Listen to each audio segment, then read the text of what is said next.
Tonight, the man in the ring isn't just facing an opponent. He's facing his own history. Every mistake, every broken promise, every ghost from a sleepless night. They're all standing across from him, laced up in boxing gloves. The roaring crowd, they see two fighters. They don't know his story. They don't see the years of regret he carries into this fight. But he does. For him, this isn't just a match. It's a desperate search for forgiveness, wrapped in blood, sweat, and the harsh glare of the arena lights.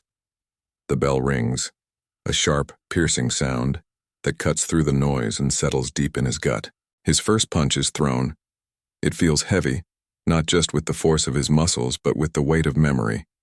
Each jab, each hook, is a confession whispered into the leather of his gloves. Every sharp intake of breath is a prayer for release. He moves, but his mind is a chaotic slideshow of past failures. He sees flashes of faces he let down, the people he hurt, the bridges he set on fire and watched burn to ash. The sting of his opponent, his glove on his cheek, feels like a deserved punishment for every wrong turn he ever made. The first round ends. He stumbles back to his cornerman's voice a distant hum. He's not just fighting the man in front of him, he's fighting the man he used to be, the one who made choices fueled by fear and selfishness. The crowd's cheers and jeers blur into a single, meaningless drone. The only sound that's real is the frantic thumping of his own heart, a drumbeat counting down the moments of his past. He takes a deep breath, the smell of sweat and canvas filling his lungs. It's the smell of penance. The bell screams again. Round 2, he pushes off his stool, his legs feeling like lead. But something is shifting inside him. The flashes of memory are still there, but they're not just haunting him anymore. They're fueling him. He dodges a punch, and it feels like dodging an old, destructive habit. He lands a solid right, and it's not just a point on the scoreboard, it's a statement.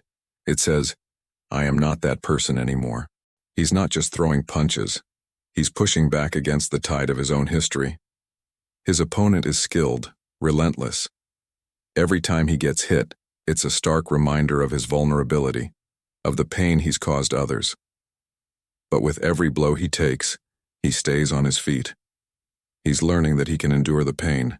He can face it head-on without crumbling. The fight becomes a rhythm, a brutal, exhausting dance of give and take.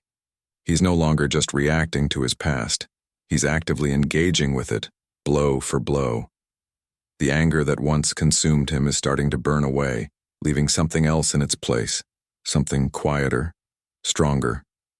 As the rounds wear on, his body screams in protest.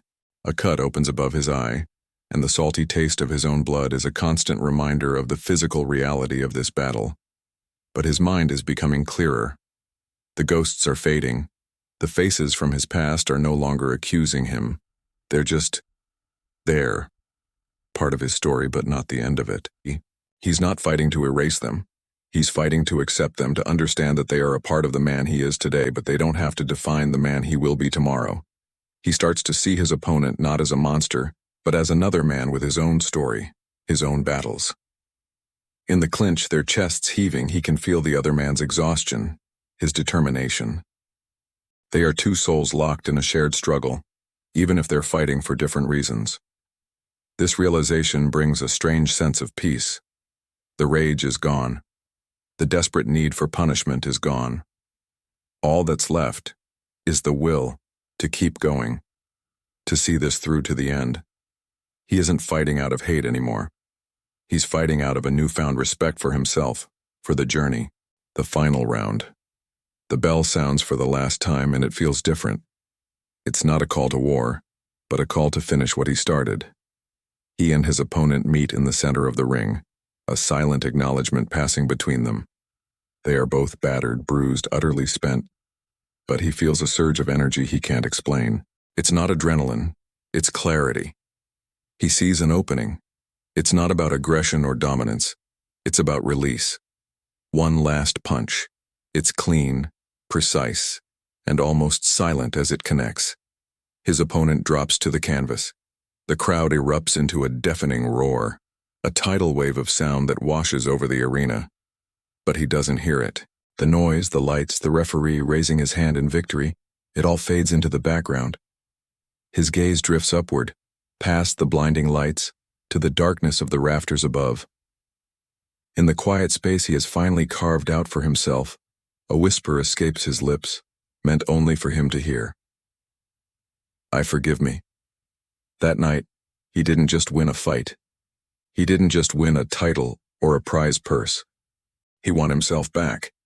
He walked out of that ring not as a champion of the sport, but as the champion of his own soul, leaving the ghosts of his past behind on the canvas, finally at peace.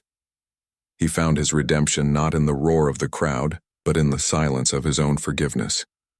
This story is a reminder that our biggest battles are often the ones we fight within ourselves. It's about facing your past not to erase it, but to learn from it and ultimately to let it go. If you've ever felt like you were fighting your own history, know that you're not alone. The path to forgiveness, especially self-forgiveness, can be a long and difficult one, but it's a fight worth winning. Thank you for joining me on this journey today. If this story resonated with you, please consider liking the video and subscribing to the channel for more content that explores the deeper battles of the human spirit. Your support means the world. Take care, and remember to be kind to yourself.